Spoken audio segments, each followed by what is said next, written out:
Good morning, and welcome back to Daily Dhamma, a letter to our children. Today is January 8th, and our reading is Not in Our Control. Distinguish that some things are in our power, while other things are not. In our own power are the will and all voluntary actions. Out of our power, the body, its parts, property, parents, brothers, children, country, and, in short, all our fellow beings. Where, then, shall we place good? In what shall we define it to consist? In things within our own power. And that's Epictetus from the Discourses 1.22.10. The Stoics have a reputation for being dour, grumpy old men, but we have a different view. The Stoics knew that self-control is the only kind of control that doesn't oppress others.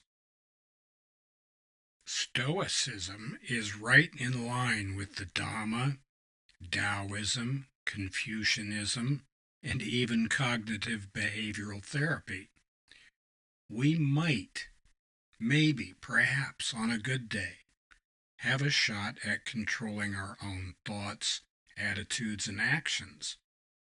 But there's no reason to believe that we have any agency at all over other people, places, things, or institutions.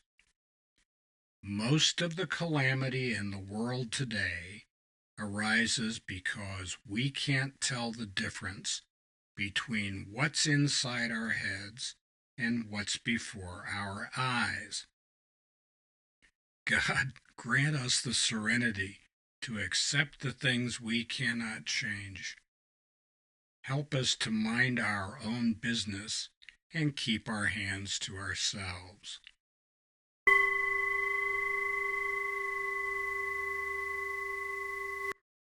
We like the Stoics, and Epictetus is probably our favorite. He's quite a guy. He was a Greek, born into chattel slavery in what is today Turkey. He was sold and taken to Rome, and his master, a sadistic master, broke his leg when he was a young man. And Epictetus told him, if you keep twisting that, it's going to break and it's not going to go back. And the guy, ha ha ha ha, and went ahead and did it. And Epictetus was right. I'm not sure that was the first time he was right, but he was sure right about that. He walked with a limp and required a walking stick the rest of his life. If you ever see a picture of like David or whoever paints old guys, a bunch of geezers standing around saying smart stuff, the guy with the stick, that's Epictetus.